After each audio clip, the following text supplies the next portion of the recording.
आज मैं आप लोगों के लिए एक ऐसी कथा सुनाने जा रहा हूं। आज की दुख भरी कहानी आपके सामने है। राजा चंद्रसेन की दर्द भरी कहानी, जिसका शीर्षक है जिनकी दोनों रानी सूरती और कीर्ति का नेत्रहीन करा के रंग महलों से निकाला जाना। बहन चंपावती के द्वारा भाई रणवीर का खून, रणवीर और नागकन्या का विवाह मैं आज आपको इस कथा के माध्यम से सुनाऊंगा। प्रभु प्रेमीजनों,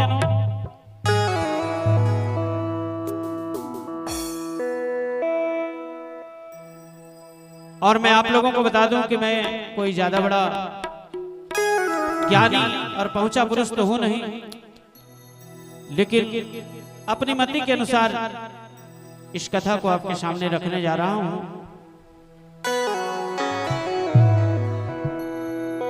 प्रेम से बोलो वृंदावन बिहारी लाल की जय। इस कथा को हम आपके सामने कुछ छत्तीसगढ़ी, कुछ हिंदी, मिली जुली भाषा में आपके सामने ये कथा हम सुनाने जा रहे हैं। इसके पहले मैं थोड़ा सा चाय की और चुस्की ले लूं। प्रस्तुत है राजा चंद्रसेन की दुख भरी कहानी। आपके सामने हम प्रस्तुत करने जा रहे हैं। प्रेम से बोलो वृंदावन बिहारी लाल की जय। अरे मोरे रामे रामे भैया,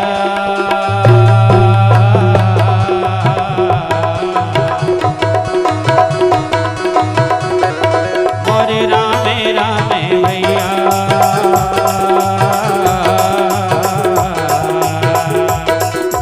भैया ढोलक मास्टर, हाँ भैया सुनत होगा।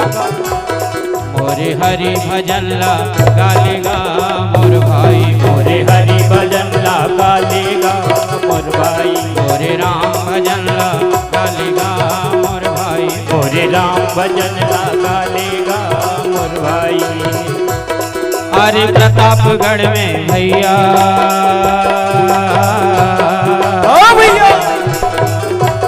हरे राजा चंद्रसेन राज करे।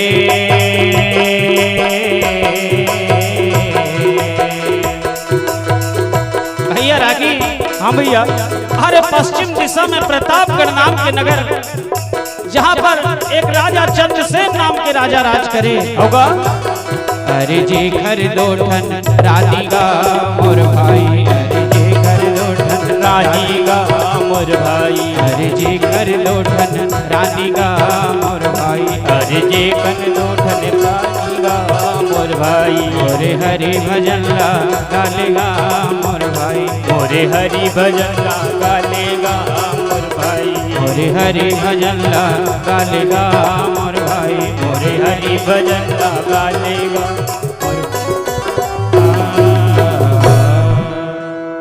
नीलकमल विसेन,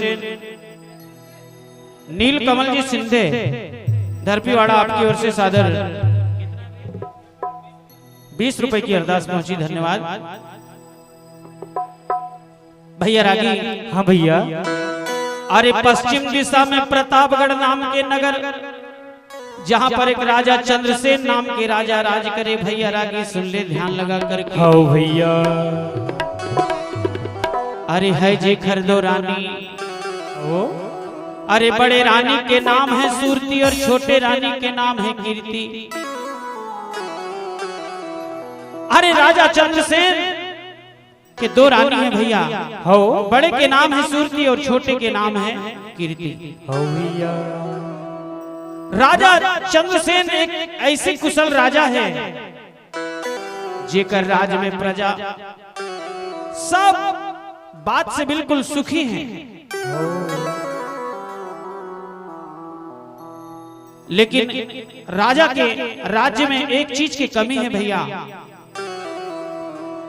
कुशल राजा होने के बाद भी राजा के घर में कोई संतान नहीं है, कोई पुत्र नहीं। भैया रागी, अरे जो उनके घर भले ही कुशल राजा क्यों ना हो, चाहे प्रजा क्यों ना हो, सब कुछ रहने के बाद यदि घर में पुत्र नहीं तो वो दौलत कोई काम की नहीं मानी जाती। राजा चंद्रसेन एक दिन दुखी मन से दिल में सोचे, मन में करे विचार, कहते हे प्रभु, आपने मुझे सब कुछ दिया है, लेकिन न जाने ऐसा कौन सा खोटा कर्म किया मैंने जिसके कारण आज मुझे लोग निसंतान कह रहे हैं। इसी बात को लेकर के आज राजा चिंता में डूबे बैठे हैं। भैया रागी, अब का होते भैया, का होतेगा? ये पार राजा चंद्रसेन के दोनों रानी सूरती और कीर्ति हो अपने पतिला चिंतित देख करके, चिंता में डूबे हुए देख करके कहने लगी, हे स्वामी, हे प्राणनाथ, आज आप किस चिंता में डूबे हैं? राजा ने कहा, क्या कहूं प्रिय, भगवान ने मुझे सब दिया, परंतु मेरे कुल का दीपक जलाने वाला एक पुत्र नहीं दिया। मुझे इसी बात की चिंता है। ये मुझे रात दिन खाए जा रही है, इसका क्या उपाय है? क्योंकि हे प्रिय, चिंता ऐसी डाकिनी और काट कलेजा खाए, और वैद्य विचारा क्या करे, फिर कहां तक दवा लगाए। चिंता के आगे वैद्य डॉक्टर सब हार जाते हैं। प्रिय, मुझे कोई उपाय नहीं सूझ रहा है कि मैं क्या करूं। तब दोनों रानी हाथ जोड़ करके कहने लगी, हे प्राणनाथ, ठीक है, प्रभु ने हमें संतान नहीं दिया, लेकिन हम एक सुझाव आपको दे रहे हैं, क्या वो सुझाव को आप मानेंगे? राजा ने कहा, अवश्य मानूंगा प्रिय, क्या सुझाव है? दोनों रानियों ने हाथ जोड़ के कहा, हे महाराज, भगवान ने हमें पुत्र तो नहीं दिया, लेकिन एक बार आप अपने भाग्य को आजमा के देखो। राजा ने कहा, मैं कैसे अपने भाग्य को आजमाऊं प्रिय? दोनों रानियों ने कहा, प्राणनाथ, भाग्य आजमाने का मतलब यह है कि आप एक बार अपना तीसरा विवाह करके देखें, तीसरी शादी करके देख ले महाराज, हो सकता है भगवान को मंजूर हो तो एक दिन हमारे घर जरूर पुत्र होगा। देखिए भाग्य का खेल। राजा के मन मान गई बात, और राजा ने कहा, ठीक है प्रिय, यदि तुम मुझे ऐसी सलाह दे रही हो तो चलो मैं एक बार अपने भाग्य को आजमा के देखता हूं। ऐसा मन में विचार करके राजा ने उसी समय अपने सिपाहियों से कहा, हे सिपाहियों, हमारे लिए 7 घोड़े का रथ तैयार किया जाए। हम इसी समय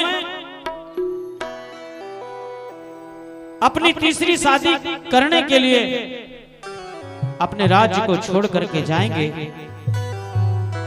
आदेश पाते ही राजा के सिपाहियों ने सुंदर 7 घोड़े का रथ सजाया, जिस पर राजा चंद्रसेन ने ना कुछ सोचा और ना विचारा, और राजा ने अपना श्रृंगार किया और रथ पर सवार होकर के तीसरी शादी करने के लिए अपने नगर प्रतापगढ़ को छोड़ करके आज जा रहे हैं। और कहते हैं, किसी महापुरुष ने कहा है कि बिना विचारे जो करे सो पाछे पछताए, काम बिगाड़े अपना जग में होत हसाए, जग में होत हसाए। आज राजा चंद्रसेन बिना विचारे निकल गए, अपनी राजधानी को छोड़ करके रथ पर सवार होकर के चले जा रहे हैं और भगवान का भजन करते हुए राजा चंद्रसेन चले जा रहे हैं। और क्या कहते हैं,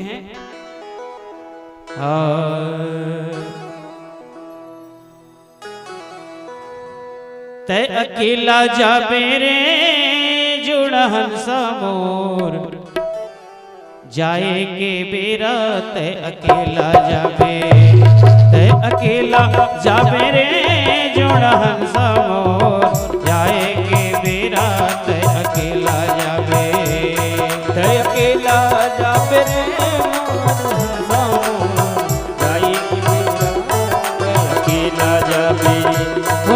अकेला जाबे रे जोड़हन समोर, जाए के बेरा तै अकेला जाबे, तै अकेला जाबे रे जोड़हन समोर, जाए के बेरा तै अकेला जाबे। राजा चंद्रसेन रथ पर सवार होकर के चले जा रहे हैं, बियाबान जंगलों से गुजरते, पहाड़ पर्वत नदी नालों को पार करते राजा चले जा रहे हैं।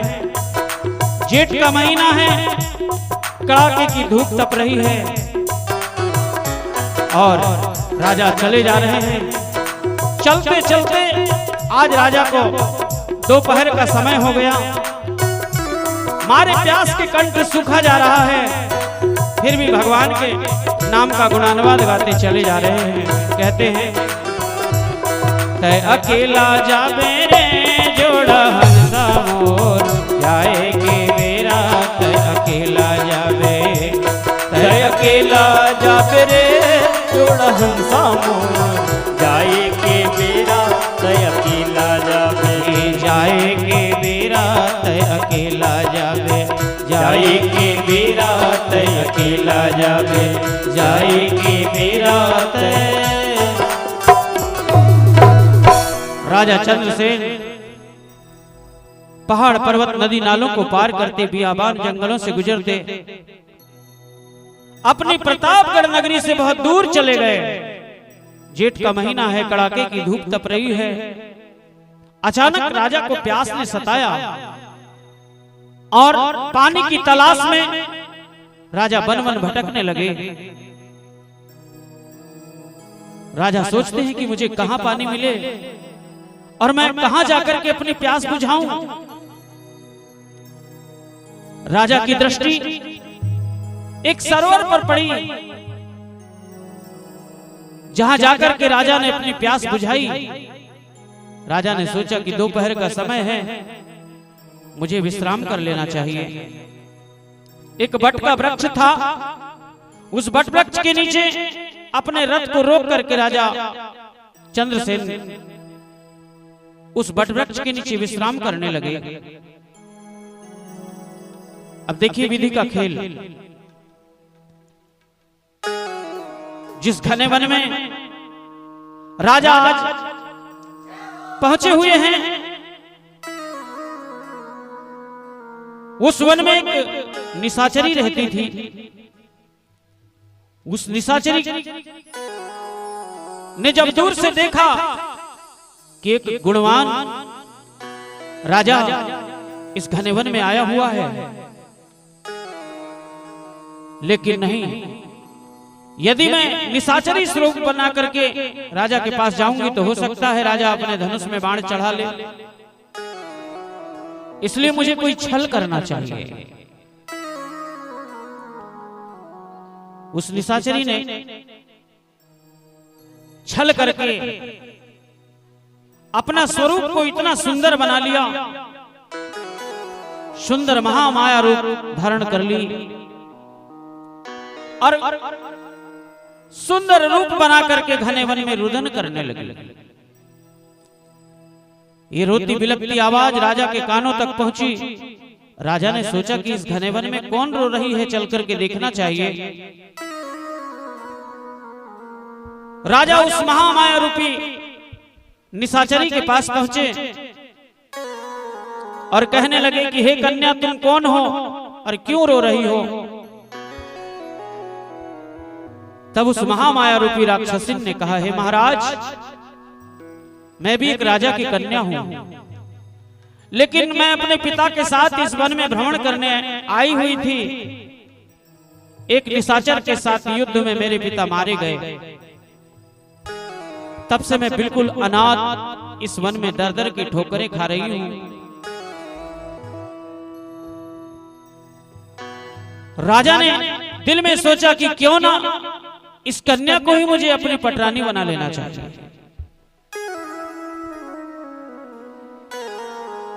राजा ने कहा, हे कन्या, अब तुम अपने आप को अनाथ ना समझो। चलो, मैं तुम्हें लेकर के चलता हूं मेरे नगर प्रतापगढ़ में, जहां तुम खाओ सातों प्रकार का पकवान, झूलो रेशम के झूले में, पटरानी बनकर के राज करो। राजा के मुख से ये वचन सुनते ही वो राक्षसी मन में प्रसन्न हो गई। कहने लगी, महाराज, आपने मुझ पर एहसान किया है। चलो प्रिय, मैं तुम्हें ले चलता हूं अपने प्रतापगढ़ में। इधर अज्ञान के वशीभूत होकर के राजा चंद्रसेन उस निशाचरी को अपने रथ में बिठाल करके और वे वापस हो गए अपने नगर प्रतापगढ़ की ओर। ये चले आ रहे हैं और इधर राजा चंद्रसेन की दोनों रानी सूरती और कीर्ति जो हैं, सुंदर पूजा की थाली सजा करके भगवान भोलेनाथ के मंदिर में पहुंची हैं और कहती हैं कि हे भगवान, आज हमारे पतिदेव जिस मनोकामना को लेकर के घर से गए हैं, इनकी मनोकामना को पूर्ण करना। ऐसा कहती हुई दोनों रानी सूरती और कीर्ति भगवान शिव जी के चरणों में गिर करके भगवान शिव जी की स्तुति करने लगी। और दोनों रानी क्या कहती हैं? है धन्य तेरी माया जग में, है तेरे खेल निराले। हे भोले बाबा, है धन्य तेरी माया जग में, है तेरे खेल निराले। शिव शंकर भोले वाले, शिव शंकर डमरू वाले, शिव शंकर भोले भाले, शिव शंकर डमरू वाले, शिव शंकर भोले भाले, शिव शंकर डमरू वाले, शिव शंकर भोले भाले, शिव शंकर डमरू वाले। है धन्य तेरी माया जग में, है तेरे खेल निराले। है धन्य तेरी माया जग में, है तेरे खेल निराले। शिव शंकर भोले भाले, शिव शंकर डमरू वाले, शिव शंकर भोले भाले, शिव शंकर डमरू वाले। ओ शिव शंकर भोले भाले, शिव शंकर डमरू वाले, शिव शंकर भोले भाले, शिव शंकर डमरू वाले। भगवान शिव जी को जाकर के उन्होंने बेल की पत्ती, फूल, पुष्प इत्यादि अर्पण करके, और दोनों रानी बस अपने महल में पहुंची ही थी कि इतने में स्वयं भोले बाबा एक जोगी का रूप बना करके राजा चंद्रसेन के राज दरबार में प्रकट हो गए। और प्रकट होकर के भगवान शिव जी ने अलग जगाते हुए कहा, अलख निरंजन भिक्षाम देहि माता। ये आवाज रंग महलों तक पहुंची। दोनों रानियों ने सोचा कि द्वार पर कोई बाबा आया हुआ है। पूजा की थाली को महलों में छोड़ करके दोनों रानियों ने सुंदर सोने की थाली में हीरे और मोती का दान सजा करके दोनों रानी चल पड़ी राज दरबार की ओर। तब तक भोले बाबा कहते हैं, अरे भिक्षा दे दो मैया मेरी,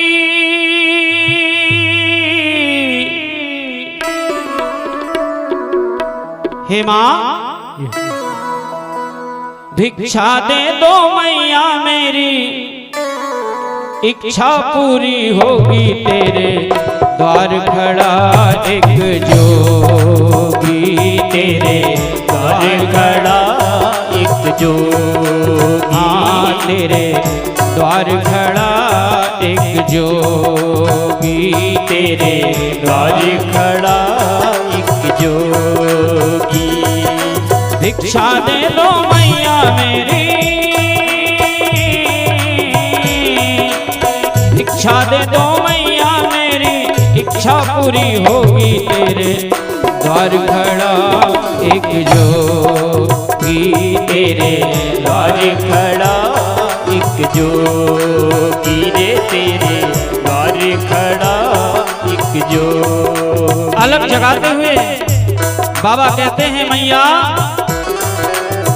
भूखे को भोजन दो मेरी माता, प्यासे को दे दो पानी, भूखे को भोजन दो मेरी माता, प्यासे को दे दो पानी।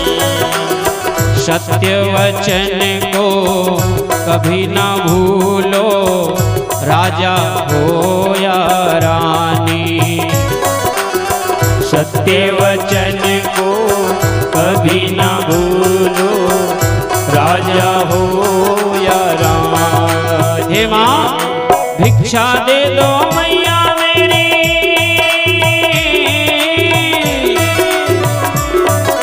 भिक्षा दे दो मैया मेरी, इच्छा पूरी होगी तेरे द्वार खड़ा एक जोगी, तेरे द्वार खड़ा एक जोगी, तेरे द्वार खड़ा एक जोगी जोगी जोगी।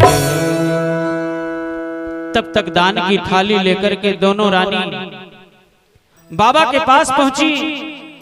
बाबा को प्रणाम करते हुए दोनों रानियों ने कहा, बाबा ये लीजिए दान स्वीकार कीजिए।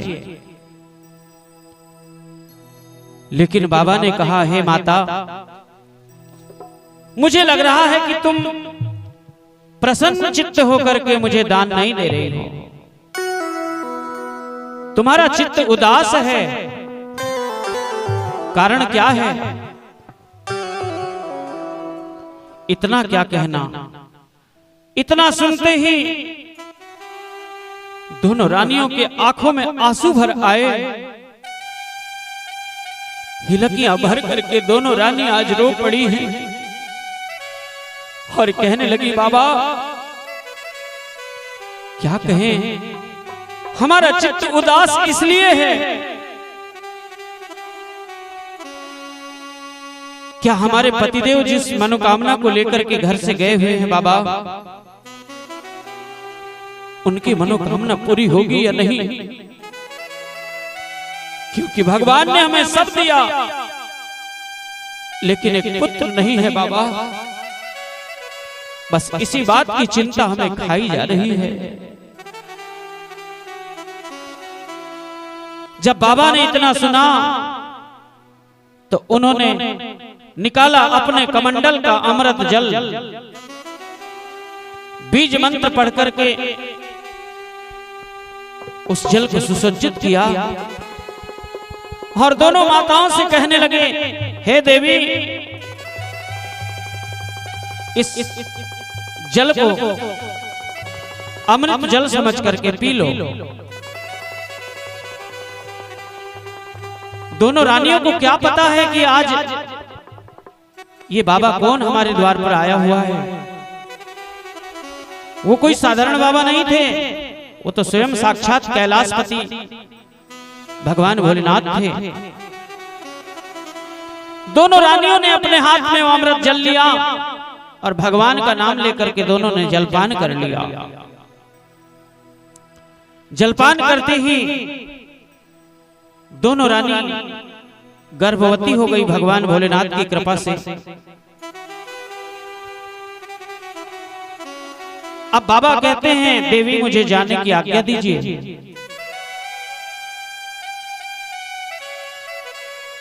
दोनों रानियों ने कहा बाबा हम आपको जाने की आज्ञा तो नहीं दे सकती, क्योंकि आप हमारे द्वार पर आए हुए अतिथि हैं और अतिथि जो होते हैं वो देवता के समान होते हैं। अतिथि देवो भव। अतिथि किसको कहते हैं जी? मैं आप लोगों से कुछ पूछ रहा हूं। आप लोग जब कथा प्रसंग सुन रहे हैं तो मैं आप लोगों से कुछ पूछ रहा हूं कि अतिथि किसे कहते हैं? जिसके आने की तिथि निश्चित नहीं होती उसे अतिथि कहते हैं। इसीलिए दोनों रानियों ने कहा कि आप हमारे अतिथि हैं और हम आपको जाने की आज्ञा नहीं दे सकते। भगवान शिव ने कहा हे देवियों, तुम्हें यह पता नहीं कि संत का एक क्षण कितना मूल्यवान होता है, लेकिन जाते जाते मैं तुम्हें बता के जा रहा हूं कि जितनी कीमत अन्न के एक कण की है उतनी ही कीमत संत के एक क्षण की है। इसलिए देवियों प्रणाम। ऐसा कहकर के बाबा ने उठाया अपना दंड कमंडल और भगवान का भजन करते हुए प्रस्थान कर रहे हैं। आइए हम भी 2 मिनट भगवान का भजन कर लें। निवेदन आप सभी से, पहले मैं गाऊं, उसके बाद आप लोग भी दोनों हाथों की तालियों के साथ भगवान का भजन कर लें। रघुपति राघव राजा राम पतित पावन सीताराम। बोलो रघुपति राघव राजा राम पतित पावन सीताराम।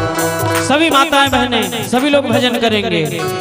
रघुपति राघव राजा राम पतित पावन सीताराम। बोलो रघुपति।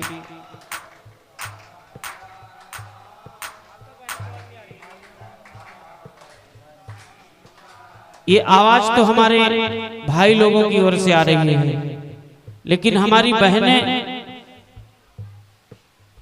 उधर जो बैठी हैं उधर से आवाज नहीं आ रही है। बात क्या है जी? अरे भगवान का भजन एक बार कर लोगे तो आप लोगों का क्या बिगड़ जाएगा।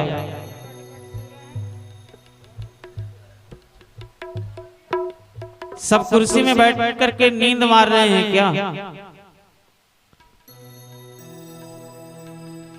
एक बार सभी लोग बोलेंगे रघुपति राघव राजा राम पतित पावन सीताराम। बोलो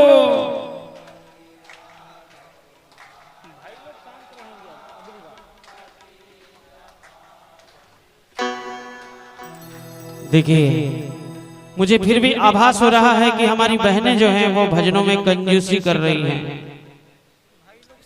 मुझे इसी बात पर एक दृष्टांत याद आ गया। एक गांव में ऐसे ही हम लोग कार्यक्रम देने गए थे और ऐसे ही हमने भजन करने के लिए सबसे कहा, तो सब लोग भजन में लग गए। लेकिन एक हमारी बहन जी थी, वो हमारे मंच के बिल्कुल पास में बैठी थी, लेकिन वो चुपचाप थी, भजन नहीं कर रही थी।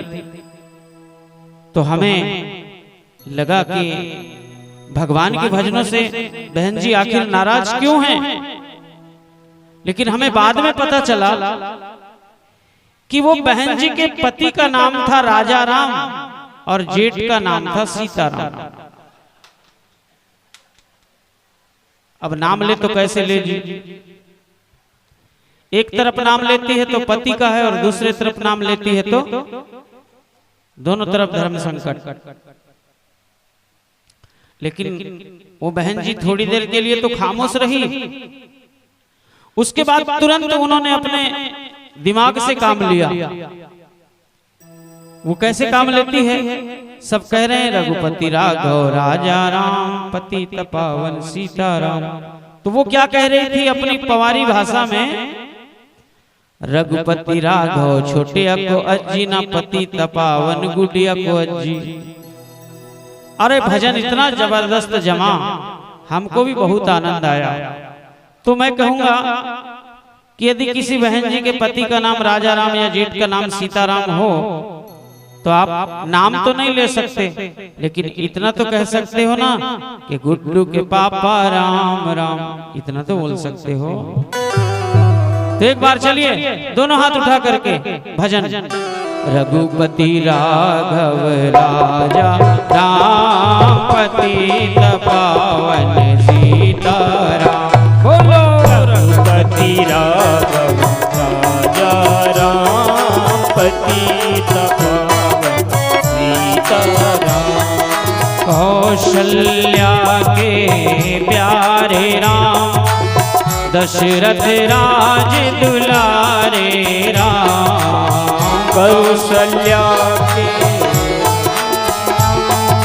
दशरथ राज दुलारे राम। बोलो रघुपति राघव राजा राम पति तपावन सीताराम। बोलो रघुपति राघव राजा राम पति तपावन सीताराम।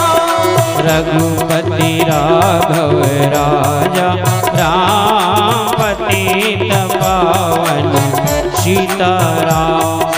रघुपति राघव राजा राम पति तपावन सीताराम।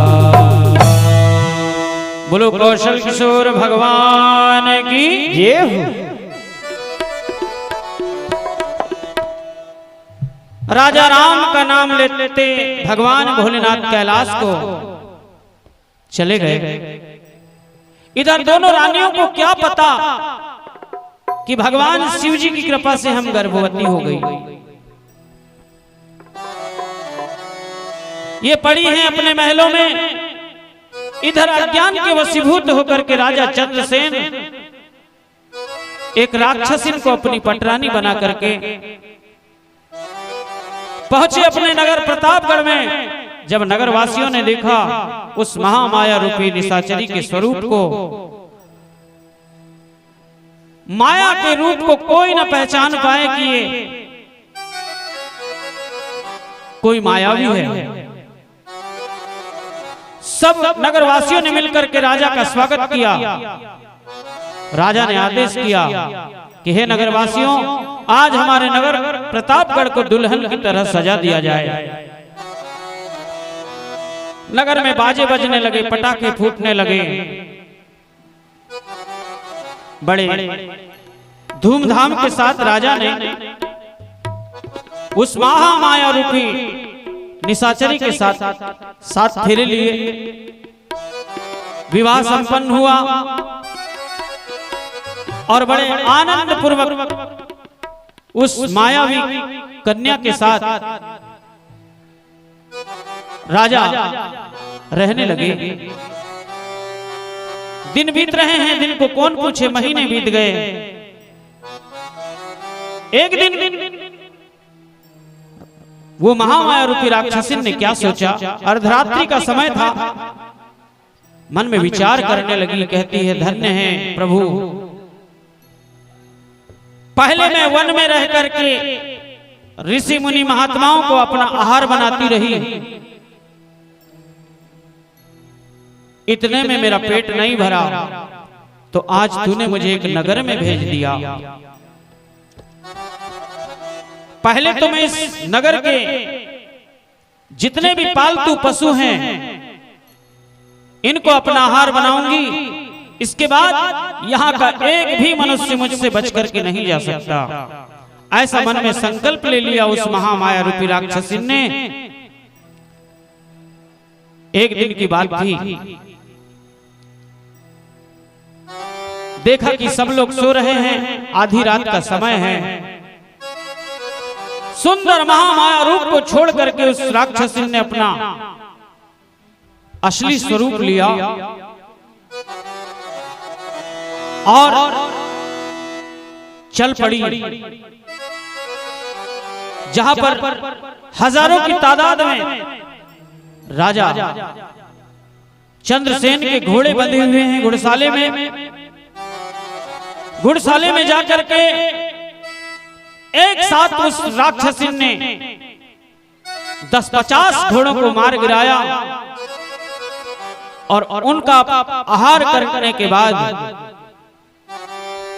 सुंदर महामाया रूप धारण करके अपने महलों में आकर के आराम करने लगी। सुबह होते ही राजा के सिपाहियों ने राजा को सूचित किया, कहा महाराज घुड़साले में चल करके देख लीजिए, 2-4 की बात अलग है, 50 घोड़े आपके मारे गए।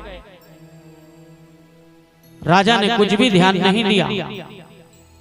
राजा ने कहा सिपाहियों जाने दो, हो सकता है कोई महामारी आ गई हो। राजा ने ध्यान नहीं दिया। कुछ दिन बीत जाने के बाद उस राक्षसी ने वही किया। कभी हाथियों को अपना आहार बनाती, कभी गायों को अपना आहार बनाती, कभी बैलों को अपना आहार बनाती। ऐसा करते करते 6 महीने के अंदर राजा के जितने भी पालतू पशु थे इन सब का उस राक्षसी ने भक्षण कर लिया, आहार बना लिया। राजा ने फिर भी कोई ध्यान नहीं दिया। एक दिन की बात है, राजा का एक घोड़ा था जो राजा उस घोड़े को अपने प्राणों से ज्यादा चाहते थे। आधी रात के समय में वो राक्षसी उठी, महामाया रूप को छोड़ करके अपने असली स्वरूप में आकर के एक हाथ में चमचमाती तलवार लिया, पहुंच गई घुड़साले में जहां राजा का प्राणों का प्यारा घोड़ा बंधा था। मारा घोड़े को खंजर, धड़ से सर अलग कर दिया। एक कटोरे में लिया खून और कहा चली। 1 2 3 4 5 6 7 दरवाजे तोड़ी। 8वें मंजिल में जाकर के क्या देखती है कि बेचारी राजा चंद्रसेन की दोनों रानी सूरती और कीर्ति जो थी गहरी नींद में सो रही थी। राक्षसी ने सोचा इन्हें जान से नहीं मारना चाहिए। रानी ने उस राक्षसी ने क्या किया, दोनों रानियों के चेहरे पर खून छिड़का, बिस्तरों में खून छिड़का, दीवालों में खून छिड़का और खून से सनी हुई तलवार दोनों के सैन्य कक्ष में छोड़ दिया और सुंदर महामाया रूप बना के अपने महलों में आकर के आराम कर रही है। राजा चंद्रसेन सुबह होते ही जाके सिपाहियों ने आकर के कहा, महाराज जिस घोड़े को आप प्राणों से ज्यादा चाहते थे वो घोड़ा भी आज मारा गया। राजा ने कहा, हे सिपाहियों जरूर तुमने कोई लापरवाही की है। सिपाहियों ने कहा, महाराज रंग महलों के 7 दरवाजे बंद थे, पहरेदार पहरे लगा रहे थे, फिर भी न जाने कैसे क्या हो गया, ये तो हमें भी समझ में नहीं आया। महाराज राजा ने कहा, सिपाहियों जब तुम कह रहे हो कि सातों दरवाजे बंद थे, तो मुझे शंका है कि दुश्मन यही कहीं है। एक काम करो, रंग महलों का एक एक कोना छान डालो, दुश्मन का पता लग जाएगा। एक सिपाही जब पहुंचा दोनों रानी सूरती और कीर्ति के शयन कक्ष में, जो कुछ देखा पीछे पलट करके आया और राजा से कहने लगा, हे महाराज, मैं कुछ नहीं कहना चाहता, आप इसी समय अपनी दोनों रानी के शयन कक्ष में जाकर के देख लीजिए।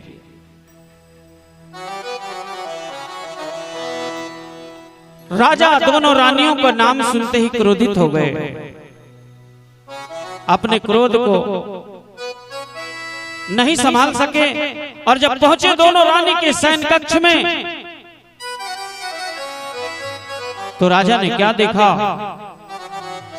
बिस्तर देखे लाल, दोनों रानी के चेहरे देखे लाल, दीवालों में खून है, खून से सनी हुई तलवार दोनों के शयन कक्ष में पड़ी हुई है। ये सब कुछ देख करके राजा अपने क्रोध को अपने बस में न कर सके और दोनों रानियों के केस पकड़ करके घसीटते हुए रंग महलों के बाहर निकाल दिया और कहने लगे, हे पापनियों, मुझे तुमसे ऐसी उम्मीद नहीं थी कि तीसरी शादी करने के बाद तुम इतनी बदल जाओगे, लेकिन ठीक है, आज तुमने जो भी किया इसकी सजा तो तुम्हें भोगनी पड़ेगी। ऐसा कह करके राजा ने कहा, हे पापनियों, मैं तुम्हें वो सजा दूंगा जिसको देख करके दुनिया के लोग कांप उठेंगे। ऐसा कह करके राजा ने सिपाहियों से कहा, सिपाहियों, आग से तपती हुई लोहे की सलाख गर्म करके ले आई जाए। आग से तपती हुई लोहे की सलाख सिपाहियों ने ला करके राजा के हवाले कर दिया।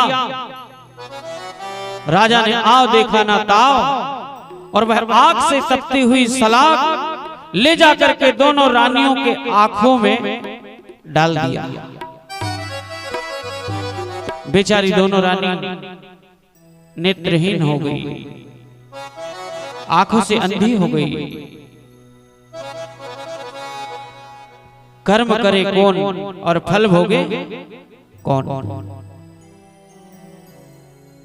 राजा ने अपने सिपाहियों से कहा, बोले, हे सिपाहियों, अब मैं इन पापनियों को देखना नहीं चाहता, इसलिए जाओ इन दोनों को बियाबान वन में ले जाकर के छोड़ दो। और सुनो नगरवासियों, जो इनसे बात करेगा या जो इन्हें पानी या भोजन देगा, उसे हम मृत्युदंड देंगे। राजा का आदेश पाकर के सब नगरवासी डर गए, मन में पश्चाताप करने लगे, कहते हैं, हे भगवान, ये क्या हो गया? राजा के सिपाही दोनों रानियों को रथ में बिठाल करके बियाबान वन में, जहां ना तो कोई पशु है न पक्षी है, न जहां अन्न है न जल है, ऐसे स्थान में ले जा करके सिपाहियों ने छोड़ दिया। ये बेचारी तड़प तड़प करके रुदन करने लगी। बड़ी रानी सूरती छोटी रानी कीर्ति का हाथ पकड़ करके कहती है, बहन, लिखने वाले स्वामी ने लिख दिया, कौन है मेटनहार, कागज होए बाच बताऊं बहन, लेकिन ये कर्म न बाचा जाए। प्रभु प्रेमी जनों, दोनों रुदन करने लगी, लेकिन राजा को यह पता नहीं था कि मेरी दोनों रानी भगवान शिव जी की कृपा से गर्भवती है। आज इन्हें गर्भ धारण किए हुए 7 महीने बीत चुके हैं।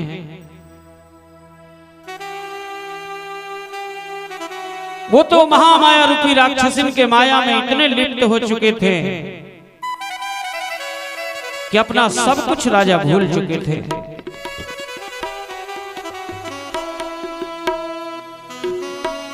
इधर दोनों रानी एक दूसरे का हाथ पकड़ करके जब आगे चलती हैं, इन्हें भूख और प्यास सताने लगी।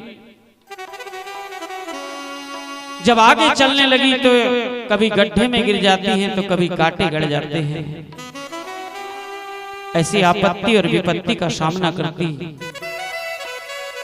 ये दोनों दर दर की ठोकरें खाने लगी, वन में भटकने लगी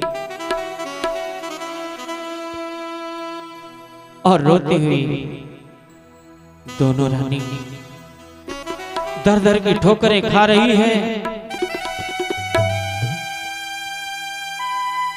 अन्न के एक एक दाने के लिए मोहताज हो गई। भगवान को पुकारने लगी, कहने लगी, प्रभु आओ भगवान, आकर के हमारी सहायता करो। दोनों रानी भगवान को पुकारते हुए क्या कहती हैं? जब कोई नहीं आता तो मेरे राम आते हैं।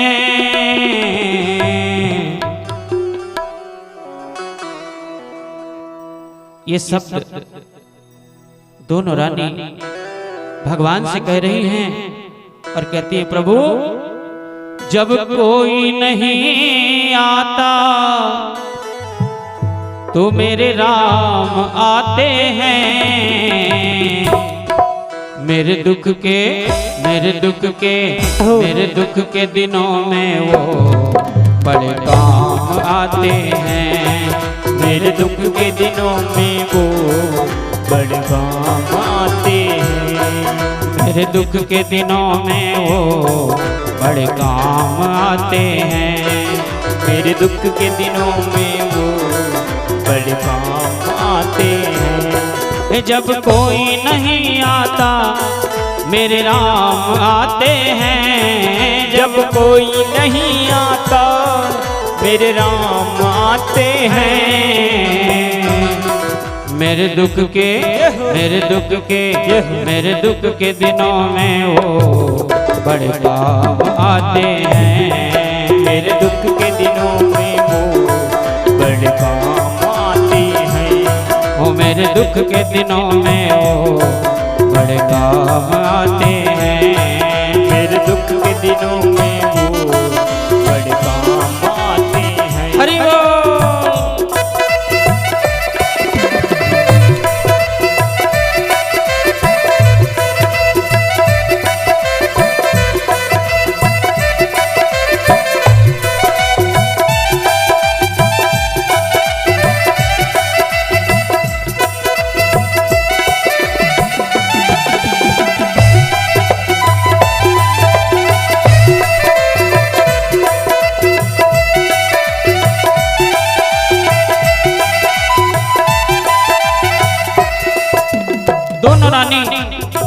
कहती है भगवान,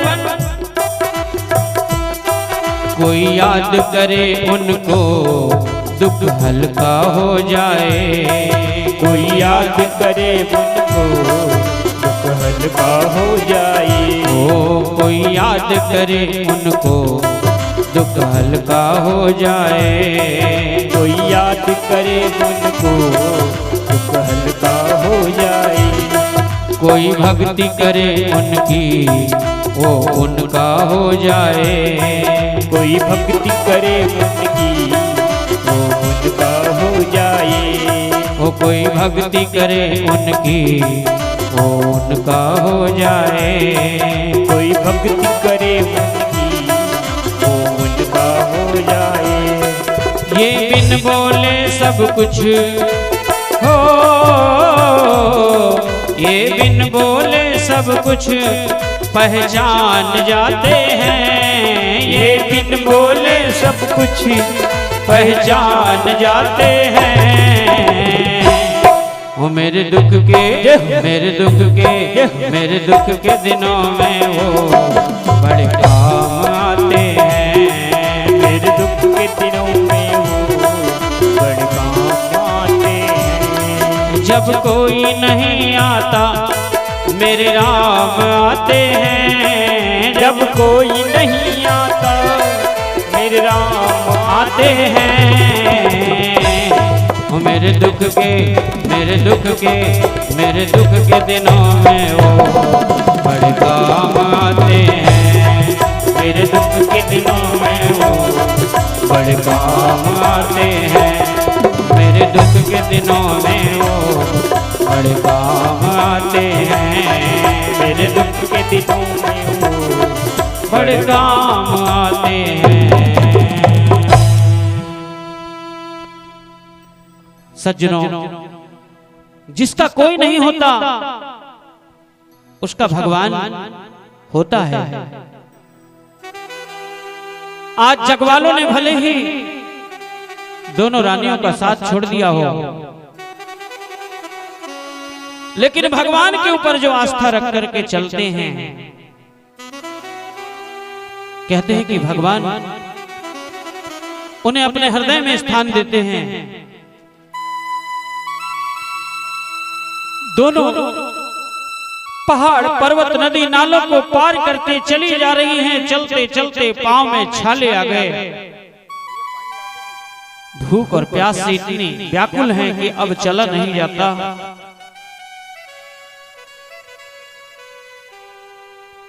आंखों में अब आंसू भी सूख चुके हैं। ये भूलती भटकती दोनों रानी सूरती और कीर्ति जगदलपुर नाम के नगर में पहुंची और घर घर जाकर के कहने लगी, बहन हमें कुछ खाने का हो तो दे दो, हमें बड़ी जोर से भूख सता रही है। आज मांगने पर भी उन पर कोई दया नहीं कर रहा है, कोई तो उन्हें पागल समझ रहा है।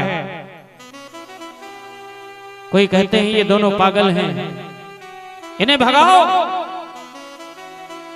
कोई उन्हें पत्थर मार रहा है, तो कोई उन्हें अपमानजनक शब्द कह रहा है।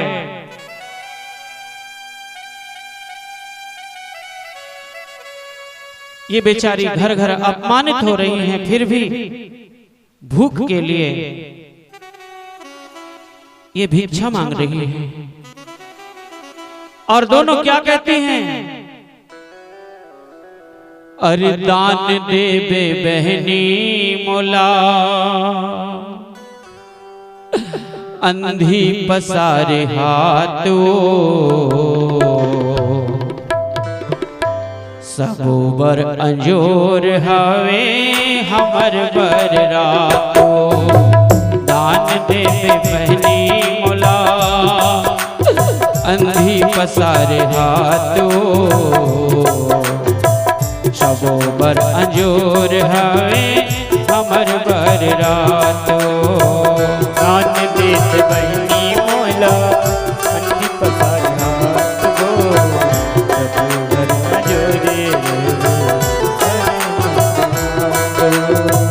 घर घर जाके दोनों भूख और प्यास से तड़प उठी, मांगने पर भी उन्हें कोई कुछ नहीं दे रहा है।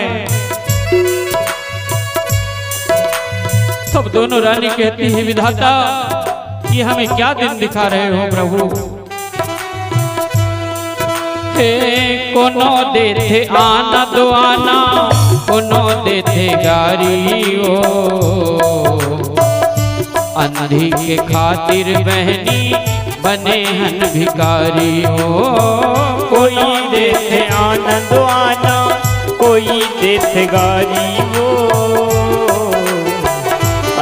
अंधी के खातिर बहनी बने हैं भिखारी हो। हे कोई देते आना दो आना, कोई देते गारी हो, अंधी के खातिर बहनी बने हैं भिखारी हो। कोई देते आना दो आना, कोई देते गारी हो, अंधी के खातिर बहनी बने हैं भिखारी हो। अंधी के खातिर बहनी बने हैं भिखारी हो। दान देवे धर्मी मौला, अंधी पसारे हाथो, सब बर अंजोर हवे हमर बर रातो। दान देते बहनी मौला, अंधी पसारे हाथ वो, जोरे रहे हमर बर रातो, सब बर अंजोर हवे हमर बर रातो, सब बर अंजोर हवे हमर बर रात। दोनों रानी घर घर जाकर के भिक्षा वृत्ति करती है। अचानक उस नगर में एक मालिन रहा करती थी। उसकी जब दृष्टि इन दोनों अंधियों के ऊपर पड़ी, देखते ही मालिन को बड़ी दया आई। कहने लगी, बहन तुम कौन हो, क्या नाम है तुम्हारा, और किस मूर्ख ने तुम्हें इस दशा पर पहुंचा दिया, कृपा कर मुझसे सच सच कहो बहन। दोनों रानियों की आंखों में आंसू आ गए। कहने लगी, बहन ये तुम हमसे मत पूछो, इसमें किसी का दोष नहीं है बहन, दोष तो हमारे भाग्य का है। मालिन ने कहा, तुम्हारी दशा मुझसे देखी नहीं जाती बहन, चलो मैं तुम दोनों का हाथ पकड़ करके ले चलती हूं अपनी कुटिया में। मैं जो खाऊंगी सो तुम्हें खिलाऊंगी, मैं जो पहनूंगी वो तुम्हें पहनाऊंगी बहन। आज के बाद तुम मेरी कुटिया से कहीं नहीं जाओगी। तब तो दोनों रानियों ने कहा, बहन सबसे पहले तो हमारी भूख मिटा दो बहन, हमें बहुत जोर की भूख लगी है। मालिन ने सबसे पहले उन दोनों अंधियों का हाथ पकड़ करके लाई अपनी कुटिया में, अपने हाथों से उन दोनों को भोजन कराया, और भोजन कराने के बाद कहने लगी, बहन तुम बहुत जोर से थक गई हो, थोड़ा विश्राम कर लो। दोनों रानी मालिन के यहां विश्राम करने लगी। जब विश्राम करके जब ये दोनों उठी तो मालिन ने फिर से प्यार से पूछा कि बहन कृपा करके हमें ये बताओ कि तुम कहां की रहने वाली हो, क्या नाम है तुम्हारा, कृपा करके मुझसे सच सच बताओ। तब तो दोनों सूरती और कीर्ति ने कहा, हे बहन तुम हमसे ये मत पूछो कि तुम कहां रहती हो, क्या नाम है, ना तो हमारा नाम है ना ही हमारा ग्राम है। ऐसा कह करके दोनों अंधियों ने कहा, बहन अरे यह संसार किराए मुसाफिर, हे बहन